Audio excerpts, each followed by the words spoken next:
Afrique de l'Ouest, au Togo, plus précisément dans les cantons de Djaglé et d'Abobo, situés dans la vallée du Zior, comme toute localité dans le Zior, les populations font face depuis plusieurs années à des crises multidimensionnelles comme les aléas des changements climatiques, l'insuffisance du développement local inclusif, sans oublier un contexte sanitaire favorable à la prolifération des maladies telles que les maladies tropicales négligées MTN, à manifestations cutanées comme la lèpre et l'ulcère de Buruli. La crise socio-économique, aggravée ces 10 dernières années avec des interventions limitées de l'État au Togo, a donné un coup dur à ses habitudes. Les structures à la base, notamment les comités villageois de développement et les coopératives agricoles de femmes, auparavant mises en place, peinent à jouer véritablement leur rôle. De nombreux problèmes identifiés handicapent leur travail, pourtant indispensable dans le développement communautaire. Dans l'optique de relever ces défis et de contribuer au mieux-être des populations de ces deux cantons, l'ONG JVE met en œuvre depuis septembre 2022 le projet de renforcement de la résilience des femmes affectées par les MTN à manifestation cutanée et autres membres des coopératives agricoles pour une gestion participative des ressources naturelles dans les cantons de Djaglé et Abobo dans la commune Zior 1 avec l'appui financier de la fondation Anesvad.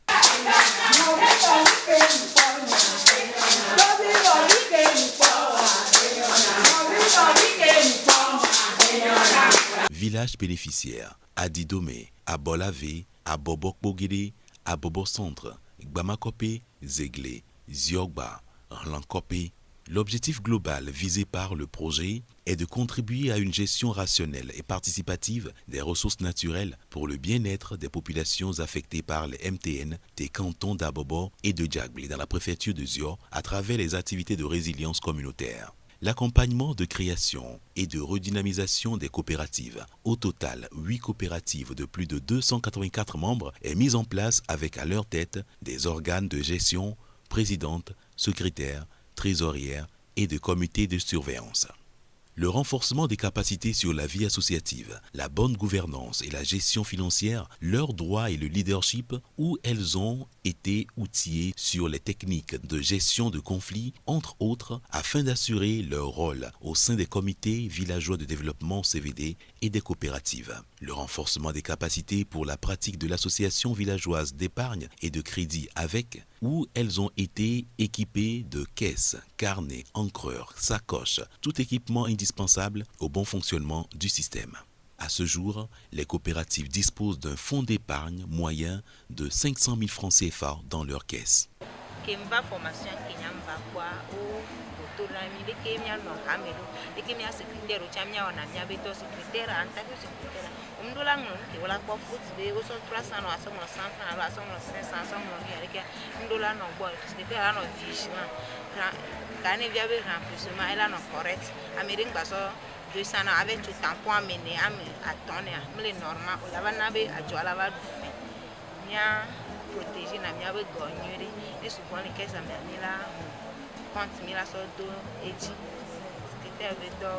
Les coopératives sont dotées de connaissances sur les techniques de fabrication des intrants biologiques, biofertilisants et biostimulateurs, le compost ordinaire, le bokashi, le supermagro solide bioprotecteur, solution de bouillon de cendre, bouillon de chaux, soufré, apichi, solution nonon.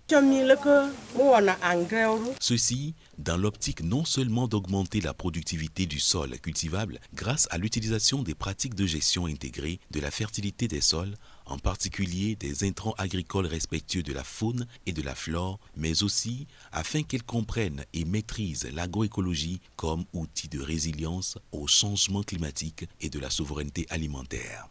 Les techniques de fabrication des foyers améliorés où elles ont pu installer plus de 240 foyers améliorés à 240 ménages bénéficiaires du projet avec 24 femmes techniciennes et promotrices des 10 foyers. Elles ont également été formées sur les MTN et, en complément des autres acteurs déjà formés dans la zone, procèdent aux références des cas suspects de ces maladies, notamment la lèpre, l'ulcère de Buruli et le pian, avec l'appui des émissions radiophoniques et des sensibilisations. L'accompagnement de redynamisation de 8 comités villageois de développement redynamisés avec la mise en place de 7 bureaux exécutifs composés de 10 membres chacun, dont un ratio de 36% de femmes présentes au poste de responsabilité dans 7 villages, dont Abobo Centre, Adidomé, Abolave, Ziogba, Bamakope, Rlankope et Zéglé. Le renforcement des capacités sur la communication interne et externe, le partenariat et la mobilisation des fonds, ceci pour une implication des CVD et une grande visibilité de leurs activités de développement dans la communauté et clarification du rôle que joue leur structure pour une bonne application de la bonne gouvernance et stratégie de mobilisation de ressources et partenariat.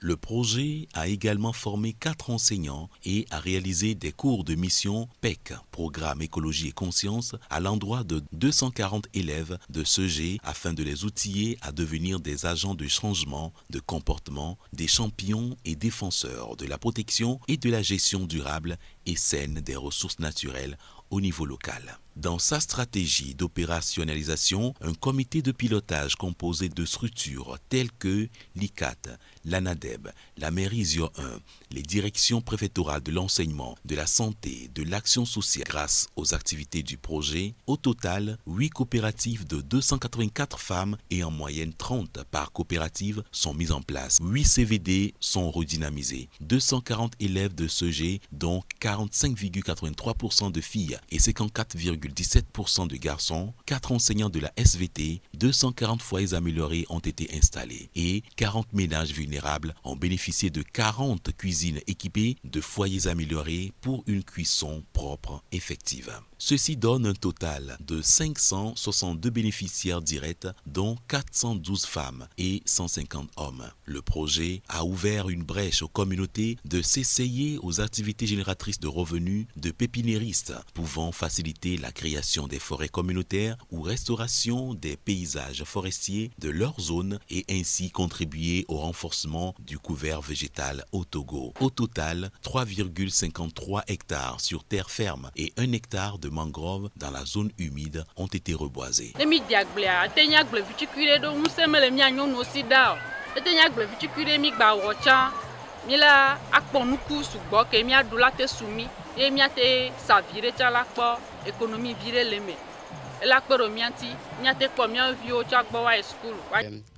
La poursuite dans la mise en œuvre de ce qu'elles ont acquis comme compétences, notamment leur autonomisation.